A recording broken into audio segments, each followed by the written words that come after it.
Hey everybody, I'm Chad Eckert. That's Joe Idone, and this is the Preferred Lines podcast. You can find us on iTunes and YouTube and follow us on Twitter at Preferred Lines. Hey Joey, nice to have a little break. It got us a chance to you get a haircut and me kind of rearrange my studio here. Looks good, man. A little refresher. Nothing wrong with that. And we go at the fall swing. Looks good back there, dude. Looks awesome.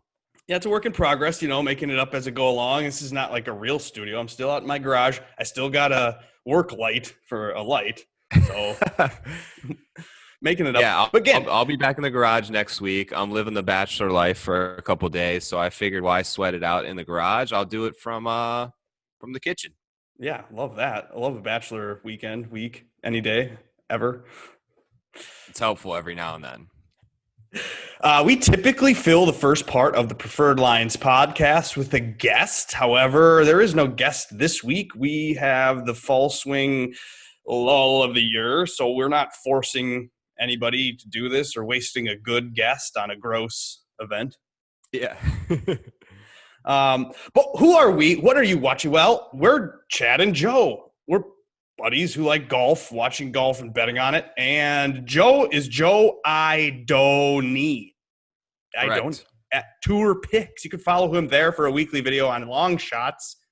You can also find him as the creator and founder of the DFS Open, a charity golf event held in Florida each year that brings the community together for the first tee, raising money for that great organization. Joe's done that. He's also won some money on DraftKings, a recent winner of $112,500. You can search for more information on Joe by going to YouTube, typing in Fantasy Golf Pod, Joe Idone. I did an interview with Mr. Idone back in about March during quarantine. So you can get more on my guy Joe there. If you want to know more about me, you can follow me every Tuesday night. I do a Fantasy Golf Pod. I'm a hashtag not expert because I'm not an expert. I'm a realtor, a licensed realtor to sell in the state of Minnesota, 10,000 lakes. Here I am, born and raised here, actually, in Minnesota with a passion for fantasy sports. I first started my sports fantasy career by giving my dad's friends advice. I started a website called myfantasyadvisor.com in high school. I've done things forever for all sorts of websites, written, video, all sorts of content. My current baby, besides the Preferred Lines podcast, is, like I mentioned, on Tuesdays, it's the Preferred Fantasy Golf Podcast, Fantasy Golf Pod of the world. Find that on iTunes as well. Listen, you know what? We're bored. We just like to do this each week. Joe and I like to have fun. We're not doing this for real. We're doing this for free. In fact, you will watch this entire video or see this on iTunes and not hear an advertisement because we're not being paid. That? No one's sponsoring this yet, actually. So send us an email at the Preferred Lines Podcast, preferredlinespodcast@gmail.com. If you want us to hawk a product, promote something for you, maybe we'll do that. It'd be fun. Yeah, we'll shamelessly promote it. But until then, we are your ad-free golf betting podcast. Here we are.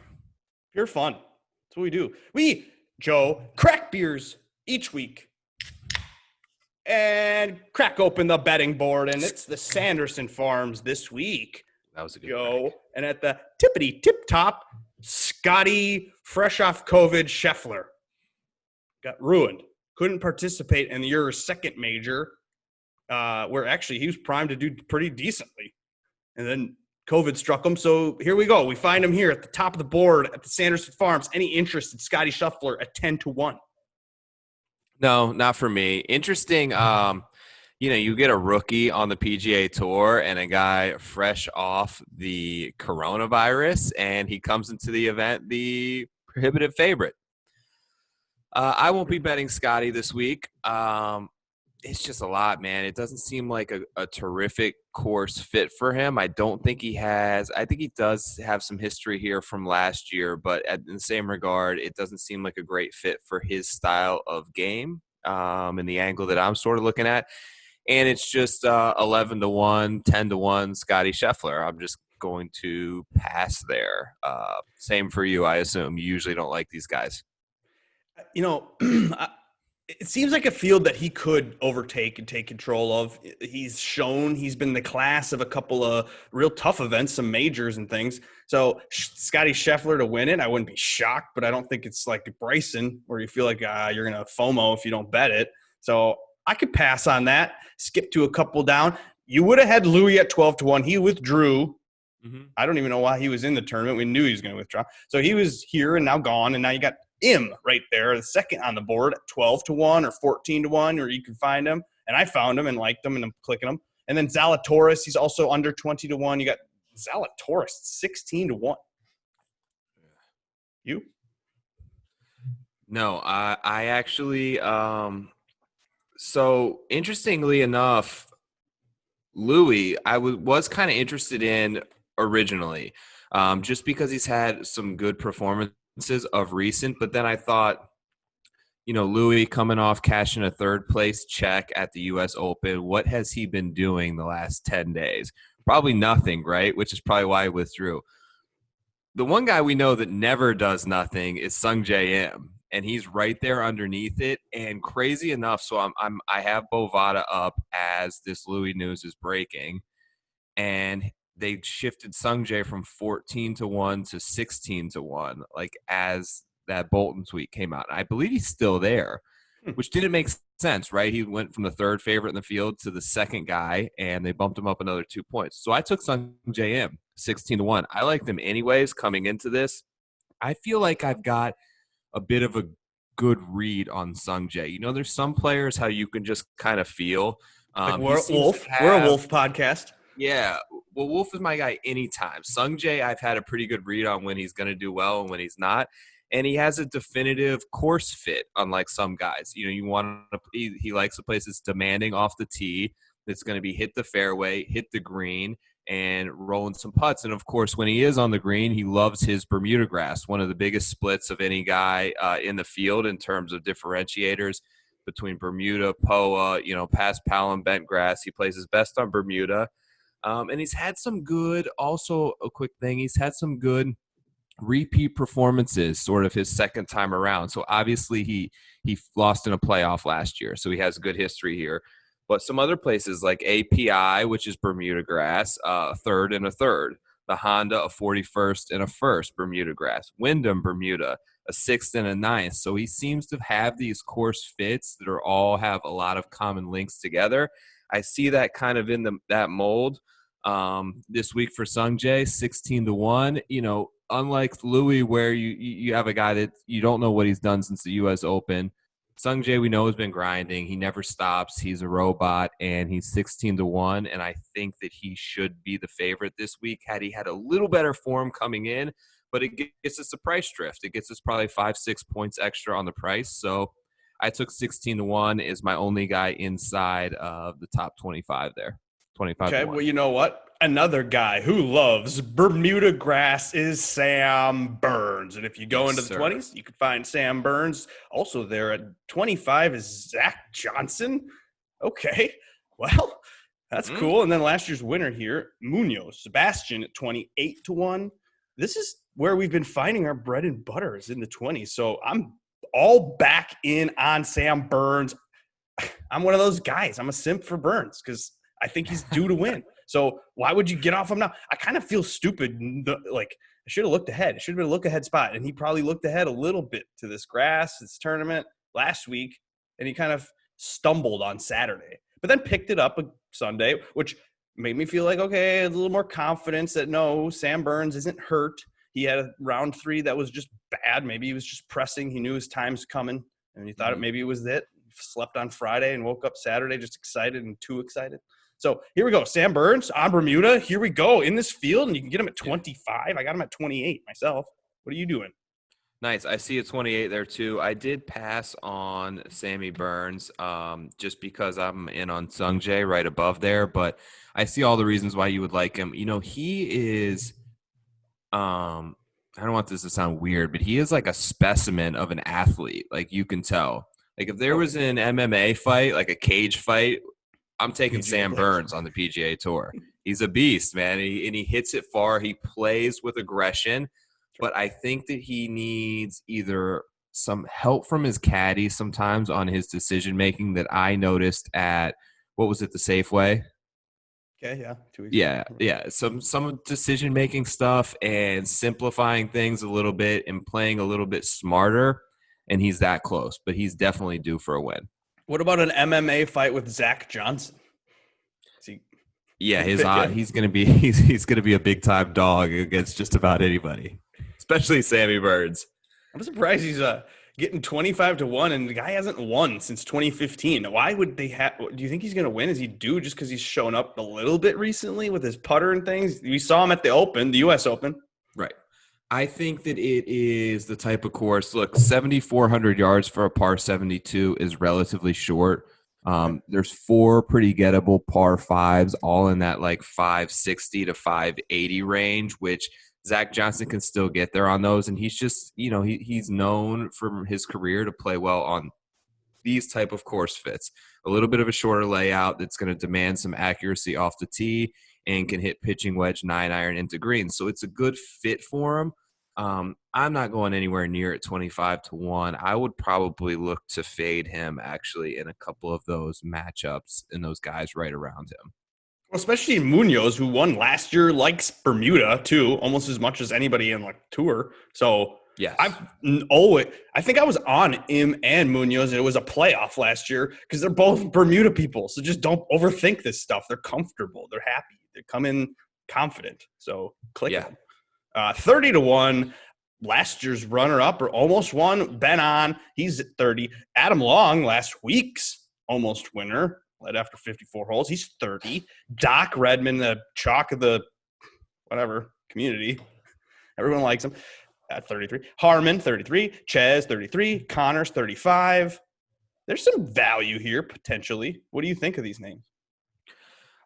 So I did take Doc Redman, 33-1. I guess I didn't realize how much of a community play it was. I guess you've seen some people hot on that trail already, which makes me a little bit nervous. Or Doc. It's like Burns or Doc. He was always going to be popular. It's an event that, like I said before, accuracy off the tee, good iron players, make a couple putts, hit your green in regulations. That's Doc Redman. Saw it for the first time last year. While he didn't play great, he did make the cut and finished in, I think, like 51st or 52nd. But I look back and he bled a ton of strokes around the green in putting, which is usually his norm. At that time, he was in the midst of a brutal putting stretch where he lost strokes putting in 7 straight events. He's actually in the midst of a pretty good putting stretch for him. 4 out of the last 5, he's gained putting. So that is not the norm for Doc Redman. We had always said if he can have one of these weeks where he gains 3, 4, 5 strokes putting on the field, he's there to win. I don't think that he's in that, upper echelon of young, talented group of players that we see in Wolf, Morikawa, Neiman, these guys. But he's right in that next tier. Like, he's right there with Sammy Burns. When these guys finally break through for a win, they're going to consistently be in this 45 to 65-1 range in big-time fields, and they're going to have a couple career wins. They're going to have a solid career for themselves. So I'm going to take my stand here on him at 33-1 and get back on Doc Redman that I was on a lot in the early spring. It reminds me of a little bit of JT Poston, where you kind of saw that coming, and then he won the Wyndham last year. He's just always in the 50s, 40s, and just a solid player. Yeah. Another one that I have right here, who you mentioned at 33, he's actually 40-1 right now, which I thought was just a really lofty number in terms of win rate and expectancy versus those guys right around him is Ches. Yeah. So I was on Ches a couple weeks ago, played really well tee to green. I ran a little bit of a stat model this week, 5th tee to green, 6th in ball striking, 5th in approach, and 3rd in driving accuracy. He was 3rd overall guy that I had listed there.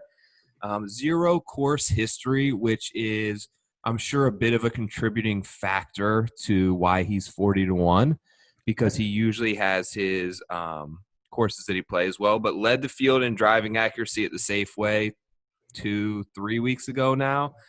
Finished 3rd in that event, and then right after that, he was the uber popular pick at the U.S. Open when everyone thought that driving accuracy was going to be a key stat.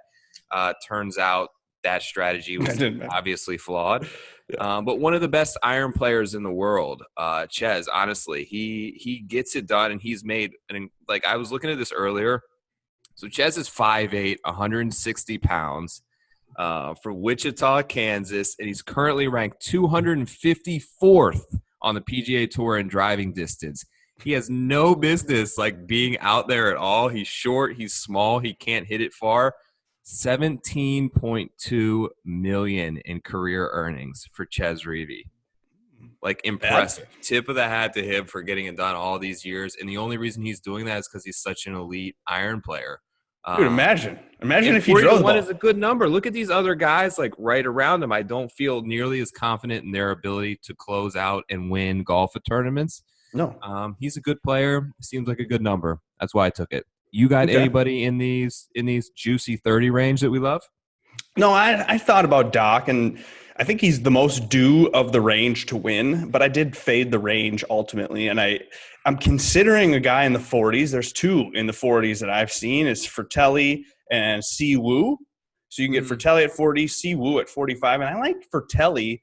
I'm leaning him for his tee to green game. The guy's a tee to green machine, including his best performance of his entire career. Well, it's a short career. It's not a long career, but he's had, somewhat of a decent start from playing the Corn Ferry events and things like that. But he's 11.9 strokes tee to green here last year. Oh my goodness. That was wow. He likes the place, maybe. I feel like he's the real new RCB or Stenson, where those guys, they've had their careers. They're on year 6 of that 5-year window. Fratelli's on year 1.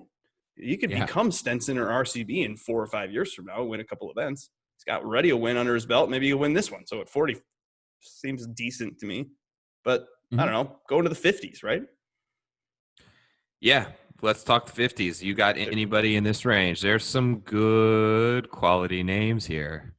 So List is top of the list of the 50 to 1 range, and then Stenson's here, Griot's here, Zhang, who was in contention and kind of blew up on Sunday, but 50 to 1 here, and then Cameron Davis at 55.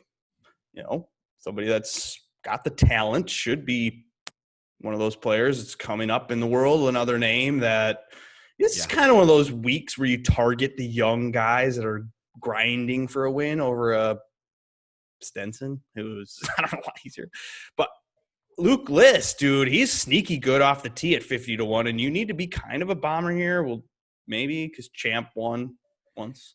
Champ's kind of the anomaly, though, in everything that he does, because he is just so long that if he has 1 week where he hits 50% of the fairways, he's at such a huge advantage.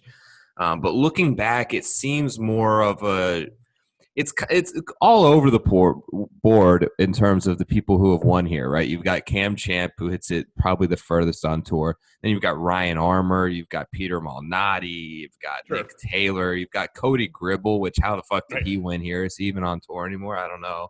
Dude, I loved him. He was like roommates with Spieth or something. It's a mixed bag. Trying to use past winners to be predictive of what to look for this week is difficult, but length is always good. It's as long as you can hit some fairways. Exactly. Though it's kind of a week where maybe you want to risk it on a longer shot, because that seems to be the case here. And at this, 60 to 1 range. Well, I have one guy at 50. Hold on. I do have one guy. Oh, you don't want me to here. leave the range? I'm, just sold on these. It's hard to get up for a Griot at 50 or a Zhang at 50. Fuck Griot. Griot is the most, and he's probably going to win this week because I'm saying this, but he's the most overvalued player on the odds board every week. Griot should never be inside of 100 to 1. He shouldn't. Did you hear what Griot? I don't remember who said this or how I heard this, but apparently, maybe it was Culp, because Culp's the quote guy, but there was a quote where Griot, he was like, Bryson, damn, he grinds a ton. Oh man, I'll never work that hard, or something weird. Like terrible. Like everyone thinks that, you don't say it, especially when you have one career win.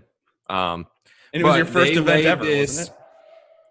They set this bear trap down at 50 to 1, and I stepped directly into it. And it's Henrik Stenson. Oh, of course. Okay. I'm taking it. Look, 50's a lot, though. 50's it's a crazy. lot on Stenson, right? On a course that normally should be a great fit for him. Now, is his lack of rounds under his belt this year concerning? Yes. You run a stat model and he will pop up good, but a lot of those numbers are pulling stats and data from 2019 at this point because he just hasn't played enough.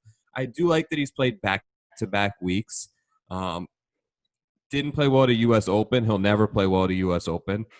He did kind of play well at Punta Cana, finished 21st, which is a decent result for him. I heard him say that he's going to play more events in this fall swing, which I like to hear. To me, that means he's excited and gearing up to play some golf over the next couple months, which I like. If he wins, he won't play anymore. If he'll win. Yeah, if he wins this week, he's done till the Masters, 100%.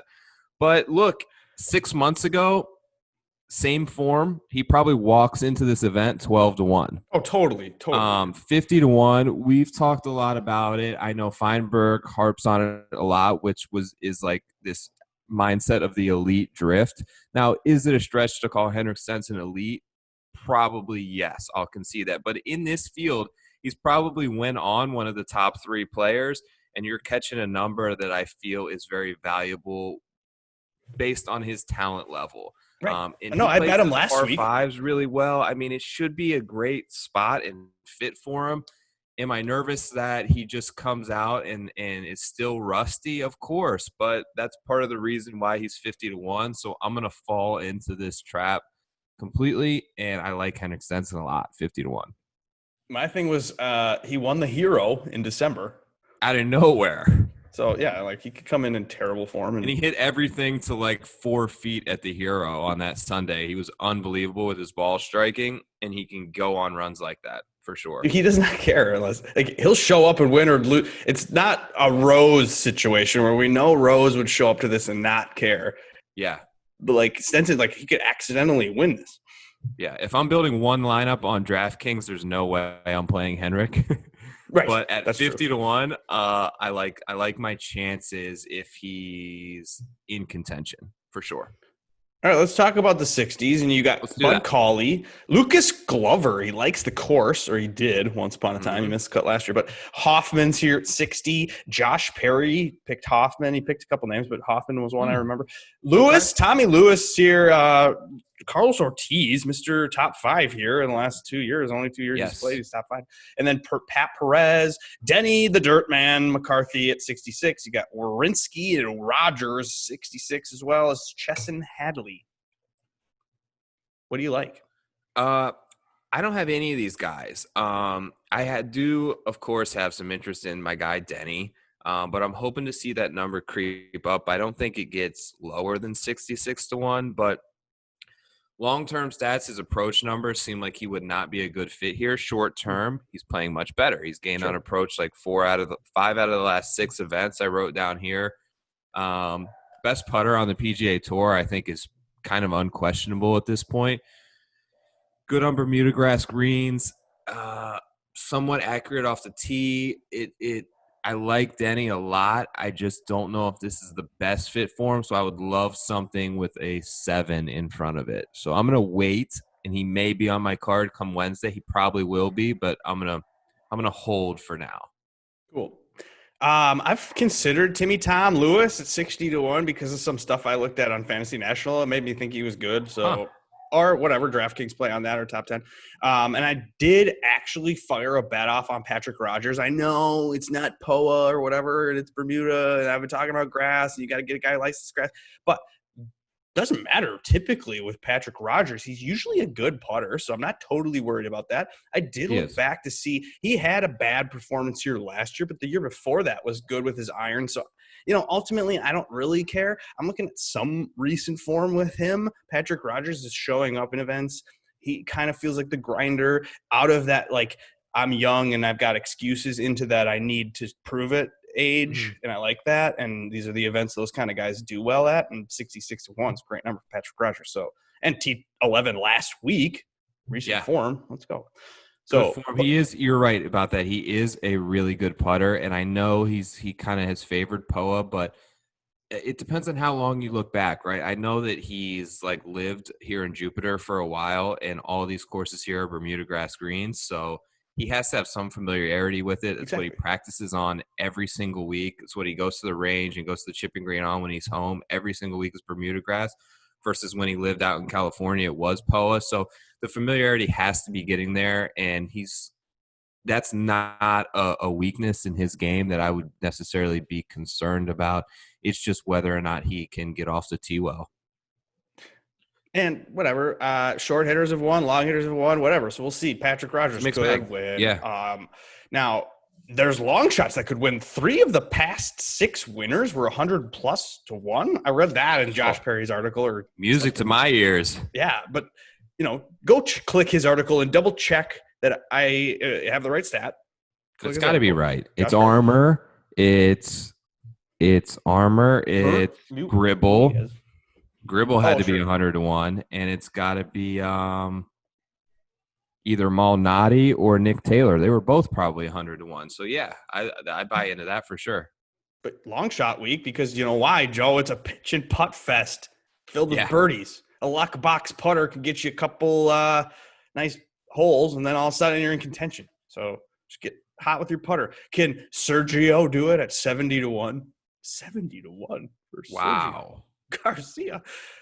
He's awful with his putter. It's like he could just put a blindfold on and be better because he's literally terrible. I don't know. I understand. Why doesn't he just tell his caddy, line me up, like Webb Simpson style? But Sergio's awful with the putter. I don't trust him. Even at 70, that's awful.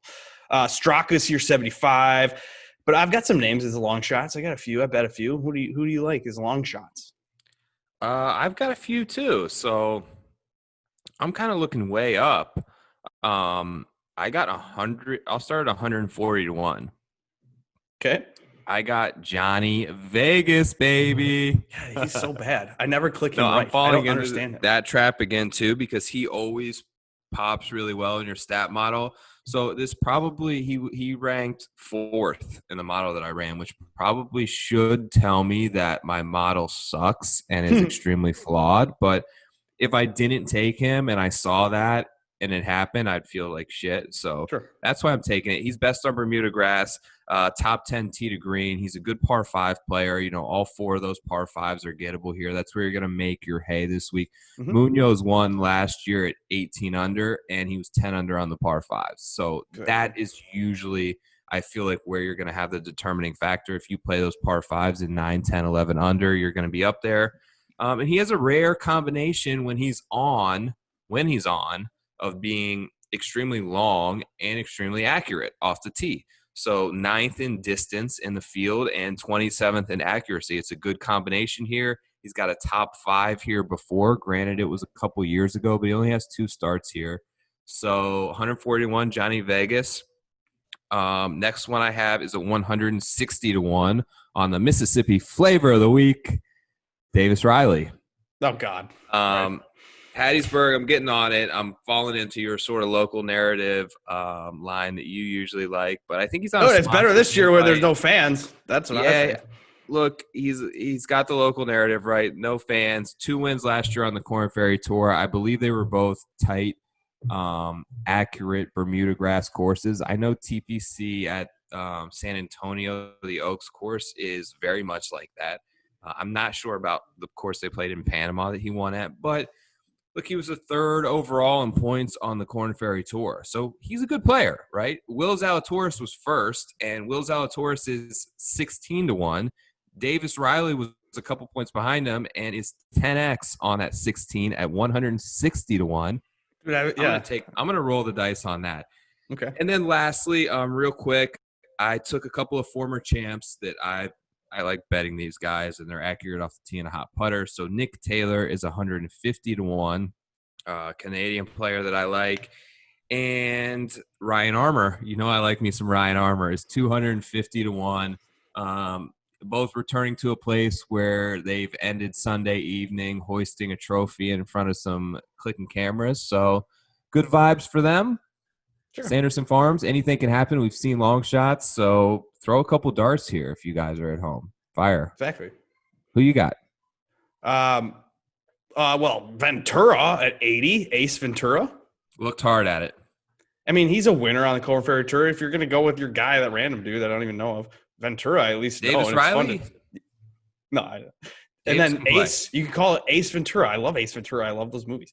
Tringali loves the Lord, and the Lord might be with him, and he needs a win. We know that. The He's Lord? the longest tenured tour player that doesn't have a win yet, I think, or one of them. What do you mean the Lord? Like religion? Yeah. Okay. So Tringali is a guy that goes on mission trips and like serves and does things that are good. So good guys can win sometimes, Joe. Positive vibes. Doesn't always have to be Bryson and Patrick Reed who win these things. Yeah. Talent. Okay, usually Gooch. wins, but Gooch at 100-1. Let's go with Gooch. I like that. That seems unfair. I mean, 100-1. He should definitely be lower than that. Hubbard, 110-1. And then very Wyndham interested in that.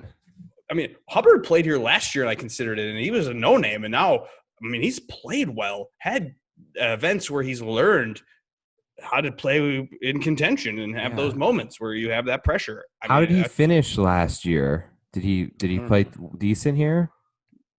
You can look that up while I talk about Wyndham Very Clark. interested in that. Wyndham Clark, dude, is like finding it again, and I like it. I want it at 150-1. I'll take it. And then McNeely too. We liked him a couple of months ago, or a week ago, or 2 weeks ago, whatever. And he was 101, and now he's 175-1. So Maverick McNeely, it's amazing. I'm using $25, Joe, for 10 bets. That's what I'm doing. $10. Nice. And you know what people should really be tailing is your head-to-heads, right? You had a good week with those. So if you don't, you should just auto tail Chad on the head-to-heads this week. Well, not the parlays, maybe. The really truth is that I haven't been posting the winners. I've been tweeting and jinxing my parlays, but the ones I don't tweet, they're the ones that win, and it's weird. And I've noticed that this website I used, parlay matchups, which not every website allows you to parlay matchups, but this one particular one does, and now they've limited me because I'm so successful. You're killing it with those $5 for 42. No, it's $1 for 20. It's great. Oh, okay.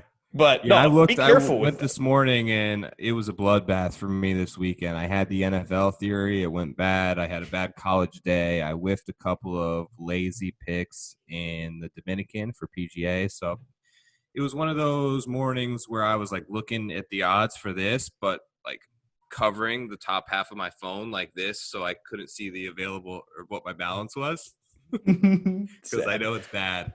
Whatever, you've got $112,500, Joe. Yeah, so it's part of gambling. If you've never been there where you don't want to look at your balance and what you owe to the guy this week, then you're lying. No, it's true. But listen, don't do things because people tell you to do things. Do things because you want to do them. And I want to bet 10 guys and I want to play for $25, and that's fine with me because that's what I want to do. And if you think that's not enough money to bet, or if that's too many guys to bet on, then go fuck yourself. I don't care. Do what I want. Do this for fun. Do this. We do it for fun, man. That's it. Do we do this for profit? No, we're not touts. We aren't. If you want to like Venmo me money, I'll like send you my card. But I also give it out for free, so have at it. No. Make up your card out of names you want to have fun with. You could do a Stenson Sergio Snedeker card. Just have some. But in all seriousness, we follow this stuff, right? I don't want to say we're like good at this, but we do follow this, I think, almost as much as anybody. We put in a lot of time and effort into it, but we're not here to like give you winners. We're just trying to find them for ourselves and hope to bring you guys along the way. So if you tail a couple and we hit them, good shit. Joe, when people like Hudson fucking Swafford win and lift trophies on the tour, I mean, it's stuff's hard to pick. Swaff Daddy, it's impossible. Who saw that coming? I don't know. All right, so should we recap our preferred plays of the week? I've got a big bet on Sam Burns. I got Pat Rogers. I like the Christian Tringali. And then I like Ace Ventura, Gooch. Oh, I forgot to mention Percy. Cameron Percy has course history here. He's playing decently in recent form. He's 101. Hubbard, McNeely, Clark. Man. There's things going on inside my house. Is that a scream? Yeah, it's my toddler. Do you need to go check on that, or is that normal? No, got 2 more minutes. Yeah. All right, I'll go quickly then. Big bet on Sung JM 16-1. I've got Doc at 33-1. I also shout to my Kent State grad here. I like Corey Connors a lot. I haven't pulled the trigger on that yet because his recent form sucks, but should be a good fit. Might bet him. 40-1, Ches Reavy. 50-1, Henrik Iceman Stenson. And then a couple of long shots. Johnny Vegas, Davis Riley, Nick Taylor, and Ryan Armour. Nice. That's what I got. I'll have some more later this week. Seems like a good top 10 week. I think a lot of these long shots are definite possibilities to get a good top 10 number. Well, especially when you can have 9 birdies in a row at any point in time. I mean, that's the truth. It's like all of a sudden you can get a top 10 or you could lose a top 10 just like that. Yep. Sung Jae week, though. Don't miss it. Don't miss it. I'm all in. Sung Jae I got to guy. bet on Don't him. miss it. Dude, if I'm going to bet him at these other events where he's 30-1 against real players and people, I'm going to bet him here. Hello. I can't miss that. I can't be sitting there Sunday and not have it. I might go all in on DraftKings. If you are a DraftKings player and you want advice on that, on ownership and pivots, follow the Fantasy Golf Pod and follow us on Twitter and iTunes or whatever else. And do the liking and of the subscribing because, again, we do this for free. We do this for fun. No one's paying us to be here. We're not obligated to give you this advice. We do this from the goodness of our hearts. And Joe and I put a lot of effort into it. We try to get some winners. So let's hashtag Mega Profit to Sanderson Farms. Boom. Look at this. Cool little setup. Hey, we're on Spotify now too, right? I think so. According to Podbean. I think we're on there. So you can check us out there. We had some people reach out last week. And subscribe on YouTube. We need some subscribers. Get that up. Thank you, sirs. And well, good luck. See you next week. Good luck, buddy. Later, gang. Peace.